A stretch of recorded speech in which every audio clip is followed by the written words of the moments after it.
విన్నపాలన్నిటికీ పరమందున్న తండ్రి ప్రతిఫలం ఇచ్చాడని ఎంతమంది నమ్ముతున్నారు? నమ్మిన వారు స్తోత్రం చెప్పండి. స్తోత్రం, స్తోత్రం, స్తోత్రం.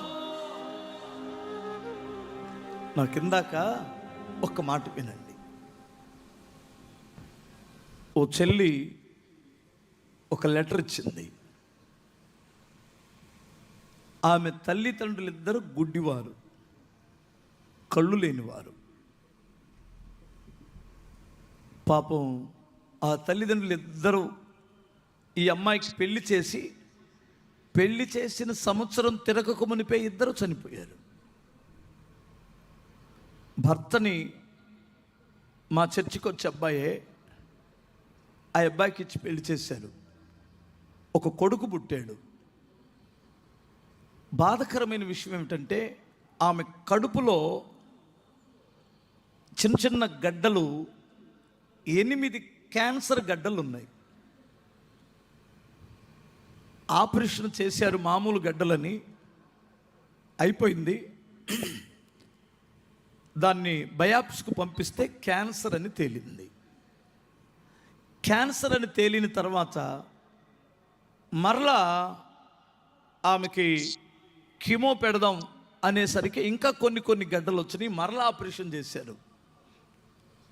అట్లా 3 లేదా 4 సార్లు ఆపరేషన్ చేసి చివరికి ఏం చేశారంటే ఆమె దగ్గర ఇంకే శక్తి లేదు, ఆపరేషన్ చేయడానికి వీలు లేదు. అది మాటికి పిలకలు పెడుతున్నాయి. ఇక బాత్రూమ్ పేగు ఏం పని చేయట్లేదు. ఇక్కడ కోసి ఆ బాత్రూమ్ వచ్చే దగ్గర ఒక సంచి పెట్టారు. ఆ సంచిలోకి వస్తుంది. ఈమె తిన్నది కొంచెమే తింటుంది, ఆ సంచిలోకి వస్తుంది. ఇంచుమించు 6 నెలలు ఆ సంచి భర్తే క్లియర్ చేయాలి. ఆమె లేవలేదు, కూర్చోలేదు. యవనస్తుడు పిల్లవాడికి, వాళ్ళ చిన్న బిడ్డకి 2 సంవత్సరాల పిల్లవాడు.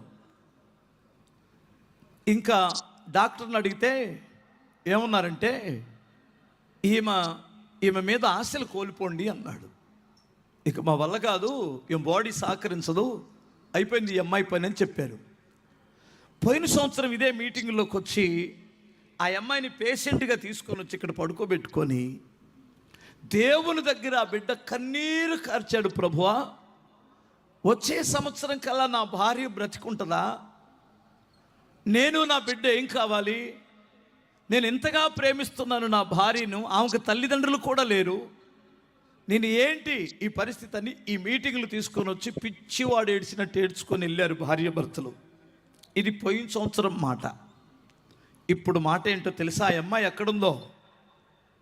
రే బాబు, ఉందా? ఎక్కడుంది?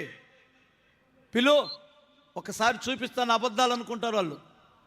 ఇప్పుడు ఉందో పోయిందో తెలియాలి కదా, అసలు ఎలా ఉందో చూద్దురు. కానీ పోయిన సంవత్సరం ఇలా పట్టుకొని వచ్చిన పిల్ల ఇప్పుడు ఎట్ట వచ్చిందో, ఇది ఎక్కడ చూడు. హల్లెలూయా. ముందు ప్రిఫరెన్స్ లేదు మాకు, నాకు ఇప్పుడు గుర్తొచ్చింది. అందుకని వాడు ఎక్కడ పెట్టాడు ఆ అమ్మాయిని? ఏంటుందిగా, ఎక్కడ ఉండింది? హల్లెలూయా. సరే, ఈ లోపల ఆరాధన అయిపోయేసరికి ఇక్కడికి తీసుకురా, ఈ స్టేజీ దగ్గర తీసుకురా, వాళ్ళందరికి చూపిస్తా. ఇక్కడ ఎవరైనా చచ్చిపోతారనుకున్నటువంటి వారు, ఇక నా వల్ల కాదు, నా పని అయిపోయింది, మా కుటుంబ పరిస్థితులు అయిపోయినాయి, ఉందా? రైట్ రా, పైకి రా. ఓ, పరిగెడుతున్నావా నువ్వు?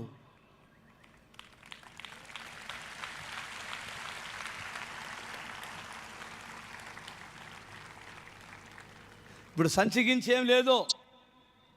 హల్లెలూయా. క్యాన్సర్ లేదు.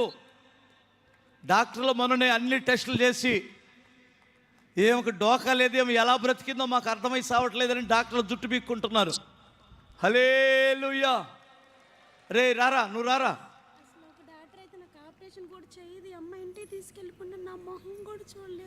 అబ్బా, నేను నిలబడాలని నా దేవుడు బతికిచ్చాడని.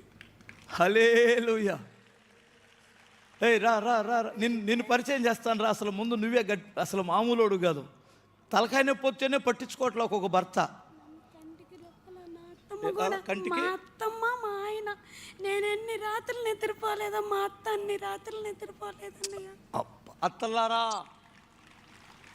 అత్తల్లారా, తల్లిదండ్రులు లేని పిల్ల ఈ అబ్బాయి 2 సంచిలోకి వస్తుంది.